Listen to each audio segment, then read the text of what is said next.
I gave up the very first time I watched this movie. Pretty Woman is a 1990 romantic comedy movie directed by Gary Marshall, running at 1 hour and 59 minutes.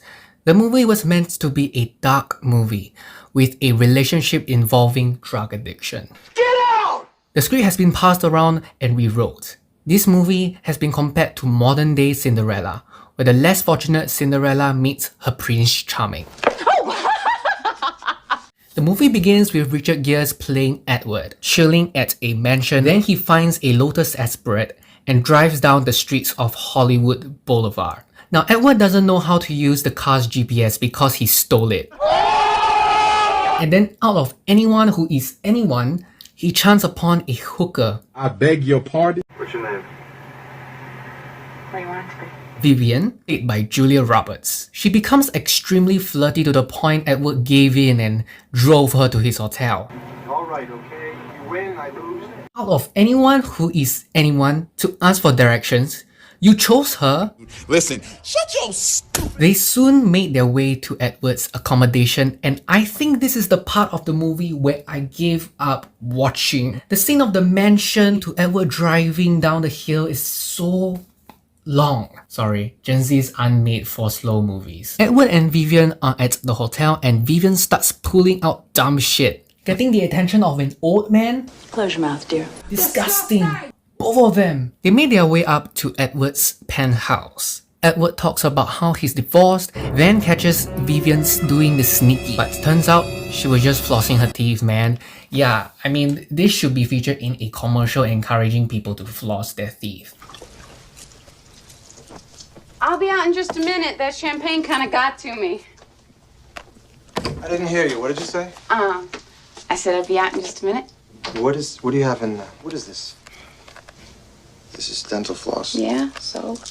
The next morning, they talk more about their jobs, more specifically Edward. So what do you do?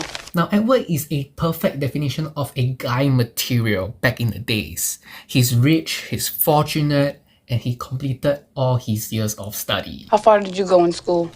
I went all the way. Edward strikes a deal with Vivian for a week to accompany him for his business meetings. I mean, corporate business meetings. So Edward gave her money to change out of a hooker outfit. However, shops at those streets had attitude issues and refused to assist my girl Julia Roberts. It's very expensive. It's very expensive. Girl, you've been through enough. She returned to the hotel only to be annoyed by the hotel manager, Barney. Barney is a dinosaur. No, not that Barney. Barney thought that she was trespassing and escorted her to his office. Oh, God, what now? What? What is with everybody today? Thank you, Dennis, thank you. This is the part where Vivian tries to fake up her relationship with Edward. What do you want it to be? Then you must be his... Niece? His niece? Broken by the earlier embarrassment, Vivian breaks down explaining to Barney, handling in the money. You were calling the cops. Yeah, call the cops. Vivian thought Barney was calling the cops on her, but as soon as he dialed in, he helped Vivian to get a dress. Now, I'm sure we're going to find something here that your uncle will love. Later, Barney teaches her some fine dining etiquette. Elbows off the table. Don't slouch. Edward catches Vivian at the lounge. As Edward was discussing about business proposition, Vivian struggles to open damn escargot shell.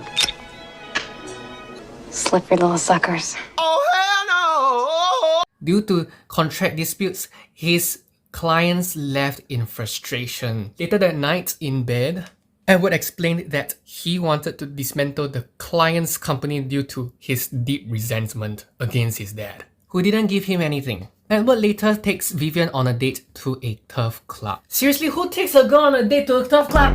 Edward's business partner, Stucky, tries to fake her identity but later reveals that she's a hooker. But you are in fact a hooker. Stucky then intimidates Vivian, revealing her identity, and Stucky being Stucky. What's that? Both Edward and Vivian got into a fight back at their hotel. Vivian scolds Edward for revealing her identity. Then, Edward just had to rub salt onto wood.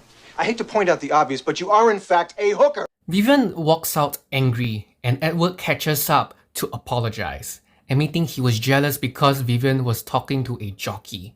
Edward decides to take Vivian to an opera show where Vivian breaks into tears, being moved by the show. They went back and did the Edward offers Vivian a condo, which Vivian declines. Edward questions their status in the relationship. Vivian shares about how she dreamt of a knight saving her from an evil witch, not offering her a condo. Edward meets his clients later and doesn't want to dismantle the company anymore. Could someone please tell me what the fuck? Stuckey was furious about the decisions and made his way to Edward's aunt's house. He tries to push his desires onto her. Edward comes in and beats the nutcrack out of him. After that, Edward insists Vivian stay for one more night. But Vivian refuses because of Stuckey. I mean, if dating a businessman means attracting desperate guys, I ain't gonna do it, man. Y'all fight that motherfucker. I can't do it no more. Edward offers her his business card, offering dental services. She leaves saying, I think you have a lot of special gifts. Vivian returns to her apartment only to find out her hooker friend got a new gig. Yeah, prostitution ain't gold money, man. It's dirty. Soon Edward comes by her apartment in a limousine. So what happened after he climbed up the tower and rescued her? She rescues him right back. The movie ends with the song called Pretty Woman. Now this movie soundtrack has got some hits, man.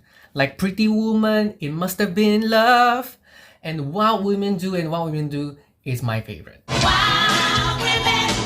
This movie was also adapted in a Hong Kong comedy film titled All's Well Ends Well, where the main character dresses up like Hollywood movies. Alright, that's all for the video.